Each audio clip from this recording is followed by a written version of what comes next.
Today, France concludes its delivery of over 3 million Pfizer vaccines to Thailand. The Royal Navy forgets its history lesson, and the manager of the drowned TV actress admits to giving false statements. All this is coming up in today's program.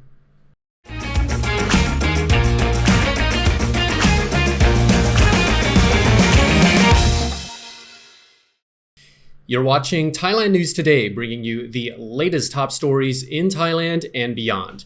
My name is Jet Gunther, and in our first story, France has shown its support for Thailand's fight against COVID-19 by donating over 3 million doses of Pfizer vaccines to the Kingdom of Thailand. The donation will be well received by Thai people as surveys reveal that Thais have more confidence in the effectiveness of the US-produced Pfizer vaccine than they do in the ones produced in Thailand. The French ambassador officially presented the donation to Thailand's Prime Minister on April the 4th. France donated 3,268,620 doses of Pfizer vaccines in total. The first delivery of around 400,000 doses took place on March the 12th, and the second delivery of the remaining 2.8 million or so doses was received at the end of March. A Suwon poll conducted last year revealed that 57% of respondents believed that Thai vaccines would help them to develop immunity and reduce the impact of the virus. Respondents had 66% confidence in the Thai-made AstraZeneca, and the most popular shot was Pfizer, with 75% of respondents having confidence in the vaccine.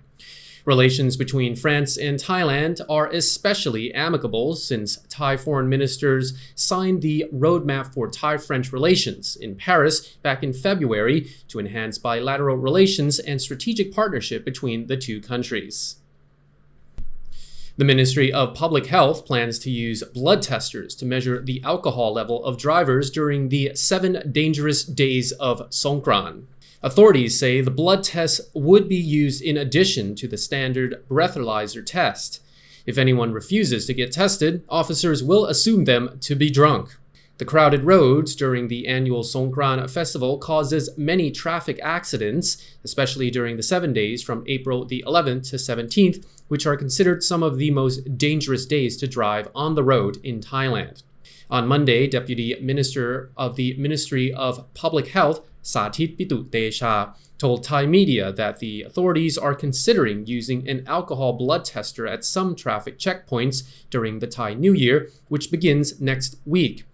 He said the tester would be an alternative choice for drivers who could not take a breathalyzer, such as drivers so intoxicated they've become inebriated, or someone who is seriously injured and cannot blow out. Sathit added that drivers should not refuse to take the breathalyzer. If they do, the officers would assume them to be drunk and offer the blood test to confirm their intoxicated condition. However, this year, the ministry's budget for blood testing kits is limited, so they're only able to supply the additional blood testing kits for the 7 days when they predict police will need them the most. In the future, however, the Department of Disease Control may propose an increased budget of some 20 to 30 million baht to provide alcohol blood test kits at traffic checkpoints throughout Thailand at all times. Meanwhile, the Director General of the Department of Disease Control, Opat Gawinpong, added that if they found drunk drivers under 20 years of age, authorities would track down and charge whoever is found to have sold them the alcohol. You love the Tiger. Now subscribe to our new YouTube lifestyle channel, Bounce. Thailand's food, travel, challenges, and just about anything that isn't news. Only on Bounce. Link in the description below. No engine, no cigar. That's the hard line Thai Prime Minister Prayut Chan-o-cha set on Monday regarding the Navy's deal to purchase a Chinese submarine without the most important part, the engine. And if China does not include the German-made engine as stated in the purchase agreement, then it is xie but no xie. Prime Minister Prayut made the statements on Monday in response to news that a German manufacturer has declined to provide the necessary diesel engines that China needs for the S-26T Yuan-class submarine it is currently building for the Royal Thai Navy. Prayut spoke in his usual eloquent wisdom. What do we do with a submarine with no engine? Why should we purchase it? If the agreement cannot be fulfilled, we have to figure out what to do. Isn't that how we solve a problem? The PM, who also serves as the nation's defense minister, said he's already told the Navy to get the deal done.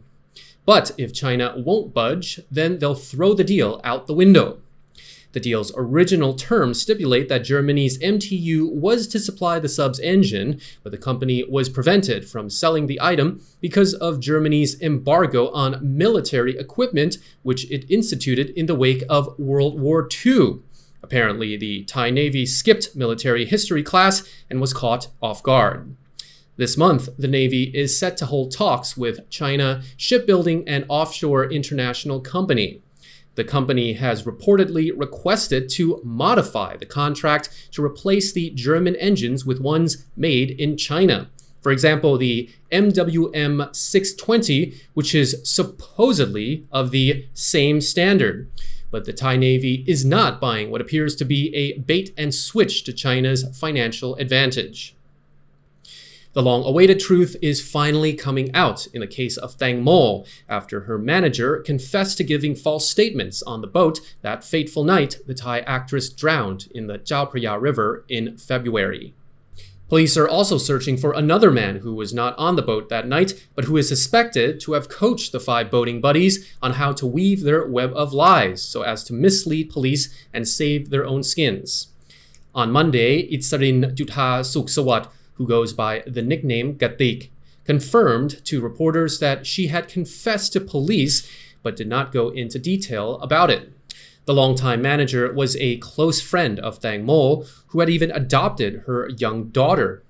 She has been charged with giving false statements to police, which could harm other people. It's a relatively light charge, resulting in fines of no more than 4,000 baht and a jail sentence of 2 years tops. Gatik's confession follows Sunday's events when fellow boating buddy Wisapat Mano Mai Rat, aka Sand, surrendered to police in Nonthaburi after they issued a warrant for her arrest. Police say Sand was the last person who was with Tangmo on the speedboat when she fell into the river on the night of February 24th and drowned. Sand had earlier said Tangmo was holding her legs while she attempted to urinate off the back of the boat, when the vessel lurched and Sand shook her legs so as to not fall into the water with Tangmo. Police have since debunked this story as a lie. Last month, police said the claims of the 5 witnesses had conflicting details and that all of them could be charged with giving false statements. The 4 other boating buddies are all reportedly facing more serious charges than Gatik, but have so far denied allegations from investigators. Meanwhile, a Senate panel recommended the witnesses take polygraph tests. Rare marine animals were spotted enjoying Thailand's coastal waters last week in Krabi, southern Thailand. Dugongs, which are the manatee's little cousins, humpback dolphins, and sea turtles were seen from above in an aerial survey conducted by the Department of Marine and Coastal Resources. In 2019, 2 stranded dugong calves were rescued by the DMCR, but sadly both died the same year from infections relating to ingesting plastic. The tragedy led to government initiatives to improve conservation policies and address marine plastic pollution. And last week, a total of 34 dugongs, colloquially known as sea cows, were seen munching on seagrass in Krabi's waters, including 7 pairs of mother and calf. The prevalence of mother-calf pairings indicates that dugongs are breeding in abundance. This is good news for the species, which is listed as vulnerable to extinction by the International Union for Conservation of Nature, or IUCN. 7 Indo-Pacific humpback dolphins, another species listed as vulnerable by the IUCN, were spotted from the plain. A total of 36 sea turtles, also listed as endangered by the organization, were seen swimming around Krabi's coastal waters. None of the marine animals showed any signs of abnormal behavior. The Thai government has established 28 marine protected areas covering biodiversity hotspots in the Andaman Islands and Gulf of Thailand. If you want to see a dugong, you're more likely to see one in the waters of Trang province, just south of Krabi. Got Libong, Got Muk, Hat Chao Mai National Park, Sea Khao and Got Sukhon are dugong hotspots if you want to be in with a chance at swimming with the wild sea cows. And that is all for our report. Thailand News Today will be back tomorrow. Meanwhile, you're now up to date on the Thaiger.